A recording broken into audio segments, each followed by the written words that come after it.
बुद्धि की भावर है शिव जी के साथ।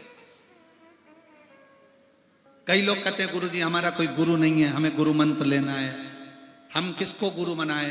तो हम कई बार कह देते हैं गुरु मंत्र तो हम केवल सीहोर और वो भी गुरु पूर्णिमा पर, इसके सिवाय ना देते। पर आप जब तक गुरु असली ना मिले तब तक जिंदगी में शंकर को गुरु बनाओ और श्री शिवाय नमस्तुभ्यम गाते जाओ।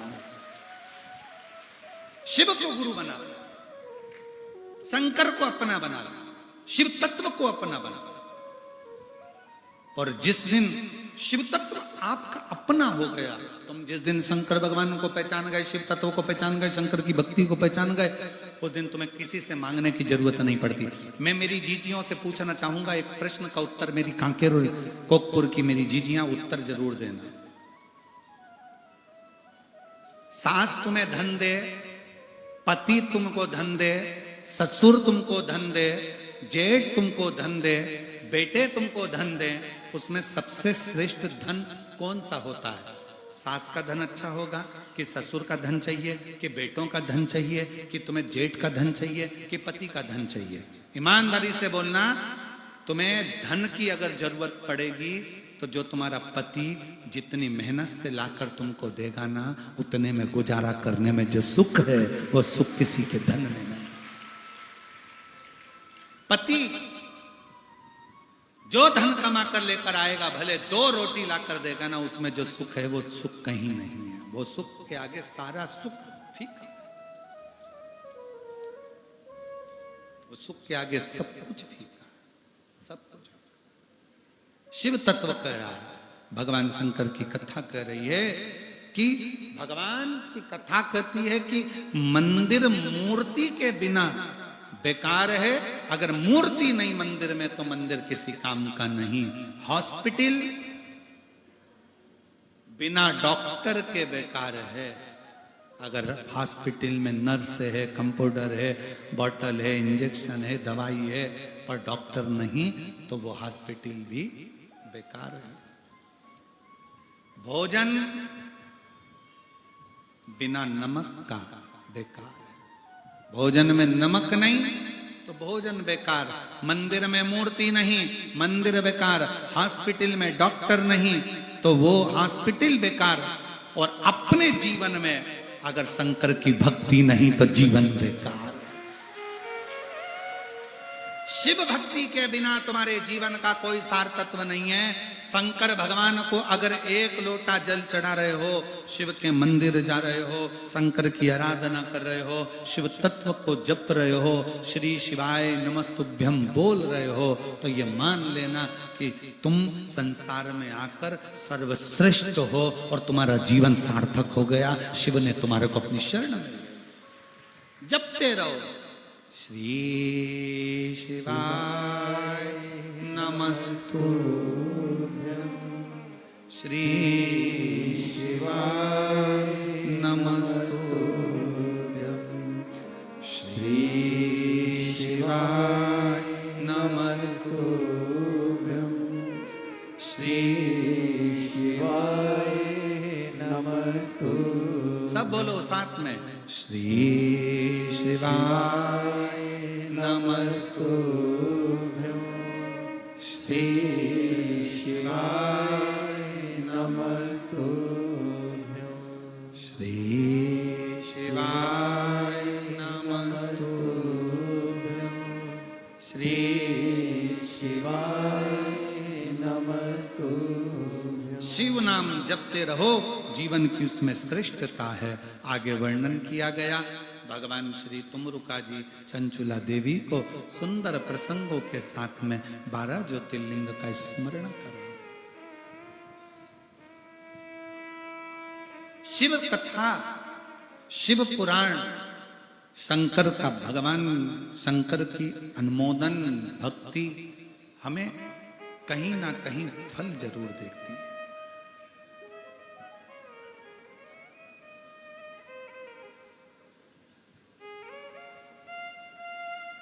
पोलियो की दवाई गवर्नमेंट पिलाती है। बोलो पिलाती कि नहीं पिलाती? इधर आते हैं, अरे बोलो तो जम के पिलाते हैं। अनाउंसमेंट होता है, जन्म लिए बच्चे से लेकर 5 वर्ष तक के बच्चे को पोलियो की दवाई फ्री पिलाई जाए। पोलियो की दवाई पिलाओ, नहीं तो बच्चा हाथ पैर से विकलांग हो जाए। ये पोलियो की बुथ वाले कहते हैं, हम भी कहते हैं। पोलियो की दवाई जन्म लिए बच्चे से लेकर 5 वर्ष तक के बच्चे को पिलाओ, नहीं तो हाथ पैर से विकलांग हो जाएगा। उसी तरह शिव पुराण कहती है, शिव पुराण जिसका जन्म नहीं हुआ, जो मां के गर्भ में है, उससे लेकर जो मर रहा है उस तक के व्यक्ति को सुनाई जाएगी। पोलियो की दवाई नहीं पियोगे, हाथ पैर से विकलांग हो जाओगे। शिव पुराण नहीं सुनोगे तो अपनी जिंदगी से विकलांग हो जाओगे। जीवन जीने का तरीका शिव पुराण बताता है। जीवन जीने का तरीका कैसा होना चाहिए, बच्चों के साथ कैसा व्यवहार हो, माता पिता के साथ कैसा व्यवहार हो, परिवार के साथ कैसा व्यवहार हो, ये शिव पुराण बताता। शंकर की कथा,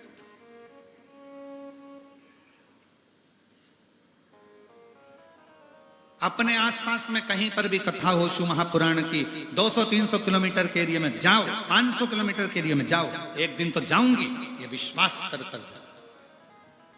10 फरवरी से 16 फरवरी तक जो प्रयागराज पीपा पुल नंबर 1 सतुआ बाबा शिविर सेक्टर नंबर 21 कथा सुनने के लिए आओ। अपनी व्यवस्था के साथ छाता लेकर, अपनी व्यवस्था के साथ पानी लेकर, बिछाने का ओढ़ने का लेकर आओ। त्रिवेणी का स्नान करो, कथा सुनो, बाबा का भोजन भंडारा करो। और वहां के जितने भी उधर क्षेत्र के जितने प्रयागराज के शंकर के भक्त हैं, उनसे निवेदन है अपने जीवन को सार्थक बनाओ। जो शिव भक्त आए उनको अपने हाथों से मुख झूठा कराओ और अपनी जिंदगी को सार्थक बनाओ। तुमने कुंभ के मेले में कितना भी खिलाया हो, तुमने कुंभ के मेले में कितनी भी सेवा करी हो, पर जो शिव पुराण के भक्त आएंगे, उन शिव पुराण के भक्त को एक बार मुख झूठा कराकर जरूर देखना कि 3 महीने में मेरा बाबा देता है कि नहीं देता है, 3 महीने में मेरा शिव प्रदान करता है। एक लिख कर भी रखो, हमने शिव पुराण में प्रयागराज में आए हुए शिव भक्तों को ये खिलाया है, उसका प्रमाण तुम खुद देखो, खुद। और कांकेर के भी कई भक्तों ने, धमतरी के कई भक्तों ने, आसपास के गांव के भक्तों ने खूब सेवा करी कोकपुर में खूब। तुम रुका जी कथा कर रहे हैं 12 ज्योतिर्लिंग की। प्रथम ज्योतिर्लिंग के रूप में श्री सोमनाथ जी का वर्णन करा। चंद्र को काया के रोग से मुक्त शिव जी ने किया। शंकर भगवान जब चंद्र के रोग को समाप्त कर सकते हैं, तो आपके और हमारे रोग को भी भगवान शिव समाप्त कर सकते हैं। शिव जी का नाम सोमेश्वर महादेव हो गया। बिटले सेवा समिति 12 ज्योतिर्लिंग में हर साल में लगभग 2 ज्योतिर्लिंग बिटले सेवा समिति करती है, जहां ज्योतिर्लिंग में जाकर कथा करवाना, शिव भक्तों का 12 ज्योतिर्लिंग पूर्ण हो, 12 ज्योतिर्लिंग की कथा पूर्ण हो, उसका प्रयास बिटले सेवा समिति करती है, जिसके अंतर्गत उज्जैनी महाकाल, ओमकारेश्वर और काशी विश्वनाथ 3 ज्योतिर्लिंग बिटले सेवा समिति ने पिछले वर्ष तक पूर्ण कर ली। इस वर्ष फिर पुनः बाबा की कृपा से कौन सा ज्योतिर्लिंग होता है ये बाबा ही जाने। ऐसे ज्योतिर्लिंग में जब कथा हो तो आप 12 ज्योतिर्लिंग शिव महापुराण के साथ आप भी पूरा करें। हम तो बाबा से ये प्रार्थना करते हैं कि जिस जिस ज्योतिर्लिंग में कथा हो वहां आप भी यजमान बने, आप भी आए, आप भी बैठे, खूब दान पुण्य भजन कर कर अपने जीवन को सार्थक बने। सुनो कथा, सार्थक बने। शिव कथा कहती है अगला ज्योतिर्लिंग भगवान सदानंद कार्तिक के रुष्ट होकर चले गए, श्री शैलम पर बैठ गए, भगवान मनाने के लिए गए, मल्लिकार्जुन के रूप में शिव पार्वती विराजित हुए। फिर वर्णन आया है महाकाल का, दूषण नाम के राक्षस का संहार कर भगवान काल अधिपति विराजित हुए, महाकालेश्वर के नाम से विख्यात हुए। अगला वर्णन है फिर ओमकारेश्वर का। विंध्य नामक पर्वत को दर्शन देने के लिए स्वयं शिव स्वयं जाते हैं। जब एक पत्थर पर, एक पाषाण पर, एक पर्वत पर भी शिव कृपा कर सकते हैं तो मनुष्य पर क्यों ना करें। ओमकारेश्वर के रूप में भगवान शिव विराजित हुए। अगला वर्णन है केदारनाथ का। नर नारायण को दर्शन देने के लिए शिव सम्मुख में आते। फिर वर्णन आया है भीमाशंकर का। कुंभकर्ण का बेटा भीम, जिसका संहार शिव जी ने करा, शिव भीमाशंकर के रूप में विराजमान हुए। अगला वर्णन है काशी विश्वनाथ। मनु शत्रुपा के तप करने से भगवान शंकर काशी में विराजमान होता। 12 ज्योतिर्लिंग में से एक ज्योतिर्लिंग स्वयं काशी विश्वनाथ का शनि महाराज स्थापित करता। जिसको 7.5 ढैया कुछ भी लग गया, दुनिया के लोग तुम्हें डराएं कि तुम्हें शनि लग गया, राहु लग गया, केतु लग गया, ये लग गया, वो लग गया, तुम्हें भूत लग गया, प्रेत लग गया, कोई कहे तुमको हवा लग गई, ये लग गया, उसको एक काम करना चाहिए। शंकर के मंदिर में रोज काशी विश्वनाथ जी के नाम से जल चढ़ाए, एक बेलपत्री चढ़ाए, उस बेलपत्री को खाना प्रारंभ करे। धीरे धीरे भूत चुड़ैल ग्रह सब सुधरते चले जाएंगे, कोई नहीं लग पाएगा। जिसको शंकर लग जाता है उसको फिर दूसरा कोई नहीं लग पाता। शिव जी का नाम है भूतनाथ। जब भूतों का नाथ ही खुद लग गया तो फिर भूत क्या खाक लगेंगे? जिनको भूत लग जाए, चुड़ैल लग जाए, पिशाच लग जाए, कहीं मत जाओ। शंकर जी के मंदिर में एक लोटा जल चढ़ा और एक बेलपत्री चढ़ाकर जहां पर पानी बहता है उस स्थान पर छुआ कर उसको खा लो। धीरे धीरे भूत चुड़ैल भी सोचेंगे अपन को इसके अंदर नहीं रहना, क्योंकि इसको शंकर जी लग गए। जिनको शंकर लग जाते हैं उनको दूसरे भूत चुड़ैल नहीं लग पाता।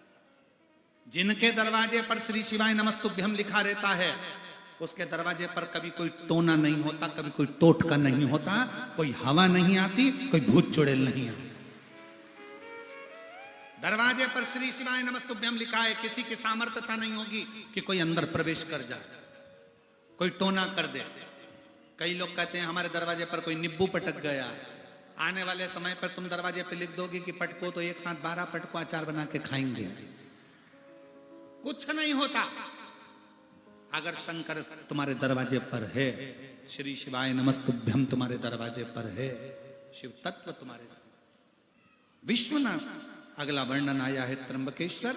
गौतम बाबा पर गौहत्या का दोष लगा तो भगवान शंकर ब्रह्मा विष्णु महेश के साथ प्रकट होकर दर्शन देते हैं। फिर वर्णन आया वैद्यनाथ। रावण शिवलिंग ले जा रहा था, बीच में शिवलिंग को स्थापित कर दिया, उठे नहीं तो भगवान वैद्यनाथ जी के रूप में विराजमान हो। बाबा वैद्यनाथ के रूप में विराजित हुए। अगला वर्णन है श्री नागेश्वर। दारुक नाम के राक्षस का संहार भगवान ने किया तो नागेश्वर के रूप में विराजमान हुए। अगला वर्णन है श्री रामेश्वरम। भगवान राम जी ने शंकर जी की स्थापना करी, फिर लंका पर चढ़ाई करी। किसी भी कार्य को करने से पहले शिव के मंदिर में जरूर जाओ, शंकर से दिल की बात कहो तो आपका वो कार्य सफल जरूर होता है। फिर अगला वर्णन है कृष्णेश्वर। सुधर्म नाम के ब्राह्मण की पत्नी गुष्मा के बेटे को बाबा ने जीवित किया। शिव जी का नाम कृष्णेश्वर महादेव। बोल कृष्णेश्वर महादेव की। हार हार महादेव। भगवान के 12 ज्योतिर्लिंग का क्रम स्वयं तुमरुका जी ने चंचुला देवी को कहा। चंचुला देवी ने भगवान शिव को नमन किया, बिंदु प्रेतयोनि से मुक्त हुआ। चंचुला देवी अखंड सौभाग्यवती होकर पति लोक को गई।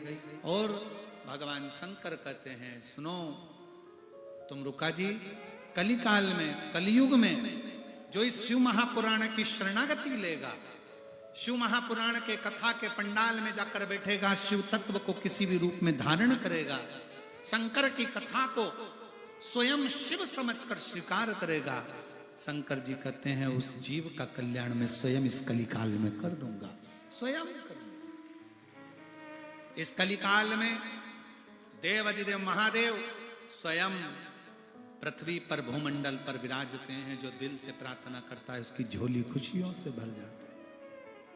ऐसे भगवान शंकर को नमन करते हुए आज ये कथा कांकेर के इस कोकपुर क्षेत्र में चल रही थी, जिसको बहुत अच्छी तरह से श्री हरक राम जी जैन, श्रीमती जानकी देवी जैन, श्री देव कुमार जैन, श्रीमती नंदनी जी जैन कोकपुर जिला कांकेर द्वारा ये कथा आज विराम लेने जा रही है। यहाँ के कलेक्टर महोदय, SP, SSP, IG, DIG, SDM, तहसीलदार, चिकित्सा विभाग, वन विभाग, स्वास्थ्य विभाग, पीडब्ल्यूडी विभाग, विद्युत विभाग, यहाँ के नगर पालिका, यहाँ का नगर निगम, यहाँ की पंचायत, यहाँ के सरपंच, यहाँ के विधायक, यहाँ के सांसद, यहाँ के मंत्री, सभी को मैं साधुवाद देता हूँ जिन्होंने इस कथा को बहुत अच्छी तरह से संभाला।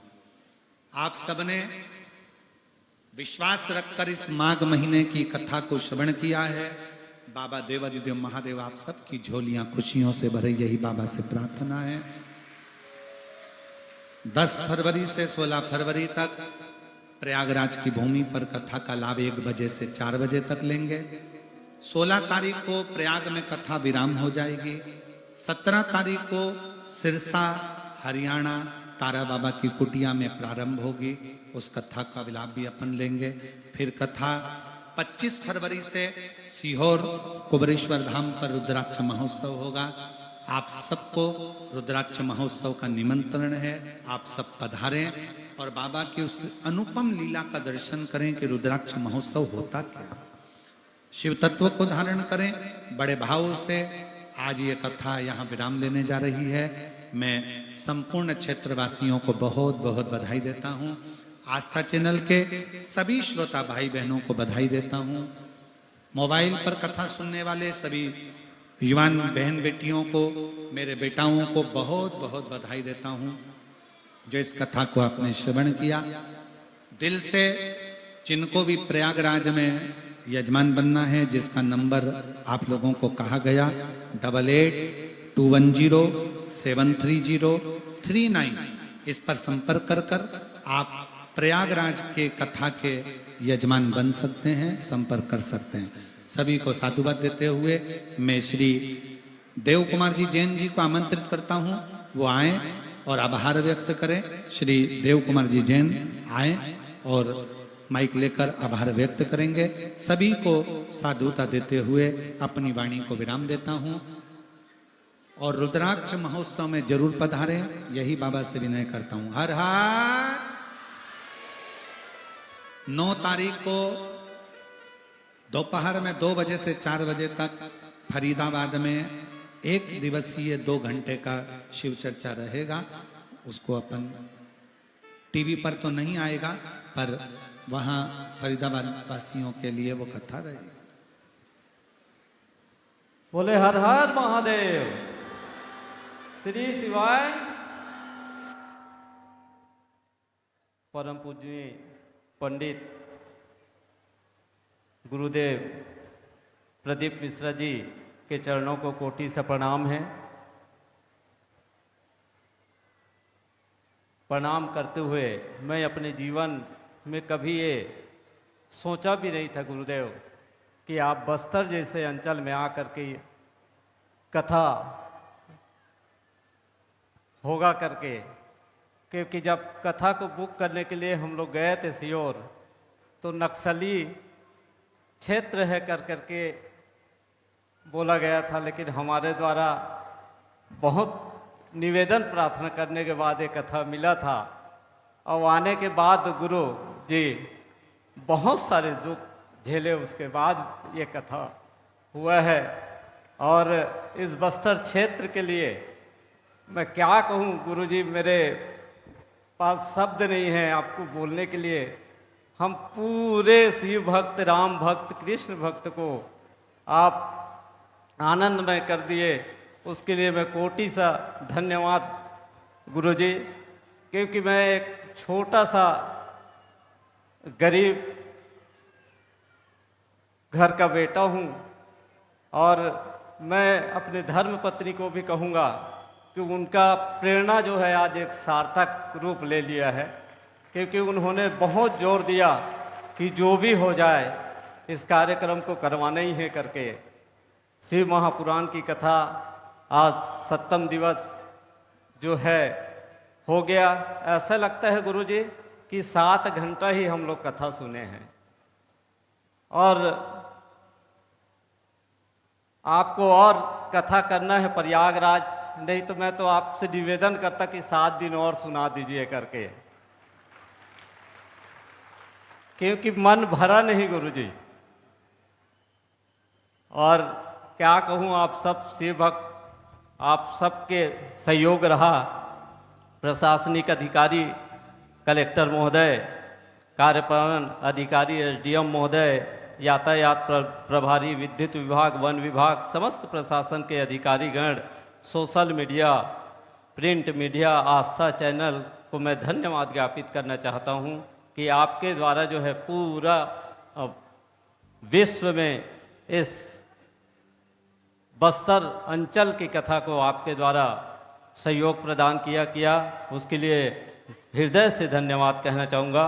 मैं धन्यवाद व्यक्त करूँगा माननीय विधायक महोदय जी को, मैं धन्यवाद ज्ञापित करूँगा नगर पालिका अध्यक्ष जी को, सहयोग में समिति के जितने भी लोग हैं, भोजन भंडारा से लेकर सब चीज़ में जो सहयोग किए उनको भी बहुत बहुत धन्यवाद, साधुवाद। गुरुजी, जब इस स्थान पे हम लोग कथा करने की कोशिश कर रहे तो हम लोग भजन और भोजन को एक जगह करवाए थे गुरुजी, जस्ट बाजू में ही भोजन की व्यवस्था करवाए थे, क्योंकि किसी भी भक्त को भोजन के लिए दूर जाना ना पड़े करके बहुत नज़दीक किए थे। और भोजन बनाने वालों को भी बहुत बहुत धन्यवाद। पंडाल के मेरे परिवार के सभी सदस्य को भी बहुत बहुत साधुवाद, धन्यवाद। मेरे चाचा चाची, मेरे दोस्त, मेरे मित्र मंडली, इन्होंने जो काम किया है गुरुजी, मैं जीवन भर इनका आभारी रहूँगा गुरुजी। और यही कहते हुए पूरे टीम को मैं धन्यवाद कहना चाहूँगा। मेरे द्वारा, पूरे टीम के द्वारा कहीं भी कोई भी प्रकार की भूल चूक हुआ होगा तो मुझे माफ़ कर दीजिएगा, क्षमा कर दीजिएगा, क्योंकि मैं आपका बच्चा हूँ, आपका छोटा सा लल्ला हूँ, और मुझे आप क्षमा करेंगे तभी मैं इस कार्यक्रम को हम लोग जो करवाए हैं आप सबके मेहनत से हुआ है। और निश्चित रूप से गुरुजी 2 साल का जो तैयारी है, मैं सभी लोगों के पास जब सहयोग के लिए गया था तो मैं कुछ ना दे सकूं तो एक नमक का चिपटी बना के दे देना, ताकि सब लोगों को आशीर्वाद प्रदान हो सके। भंडारा के रूप में सहयोग किए, सब जगह पे सहयोग किए। और ज़्यादा कुछ ना कहते हुए मैं अपने वाणी को यहीं पे विराम देना चाहता हूँ। और गुरुजी, आपको छोड़ने का मन नहीं कर रहा है गुरुजी, क्योंकि बता दूं गुरुजी, ये बस्तर जो है बहुत चीज़ों के लिए तरस रही है गुरुजी, और आपके आने से निश्चित रूप से बहुत सारी चीज़ में सुधार आएगा गुरुजी। और मैं चाहूँगा कि इस गोपुर कांकेर में एक बार और कथा कर दीजिए गुरुजी, क्योंकि मन नहीं भरा है गुरुजी। मन भरते तक कथा सुना दीजिए गुरुजी। आपको प्रणाम करते हुए, ज़्यादा कुछ ना कहते हुए आपको प्रणाम है गुरुजी। धन्यवाद गुरुजी।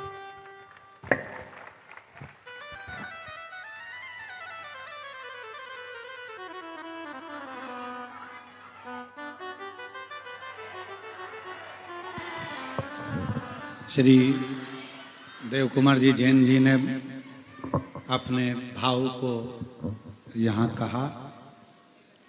आज कथा का विराम दिवस है और मैं सत्य कहूँ देव कुमार जी जैन और सभी श्रोताओं को कि बस्तर क्षेत्र में वास्तव में इतने अच्छे लोग रहते हैं ये कभी सोचा नहीं था। और इतनी अच्छी शिव भक्ति आप लोगों के भीतर है। जब भी इस क्षेत्र को शंकर की कथा की जरूरत होगी तो पूरा प्रयास करूंगा कि बस्तर क्षेत्र में आकर शिव पुराण की कथा जरूर। इस क्षेत्र के शिव भक्तों के लिए कुबरेश्वर बाबा का दरवाजा हमेशा खुला हुआ है। बहुत अच्छे से कथा जैन साहब आप कराएं। इतनी अच्छी व्यवस्था सरकार ने जो करी, प्रशासन ने, पुलिस प्रशासन ने, वास्तवता है कि हम ढेरों कथा करते हैं, एक कथा पूर्ण होती दूसरी जगह जाते हैं, दूसरी कथा पूर्ण होती तीसरी जगह जाते हैं, बहुत नज़ारे देखते हैं। पर जो यहाँ पुलिस का भी जो एक दिल का नज़ारा देखा, उसने दिल में जगह बना ली है। बहुत साधुता के साथ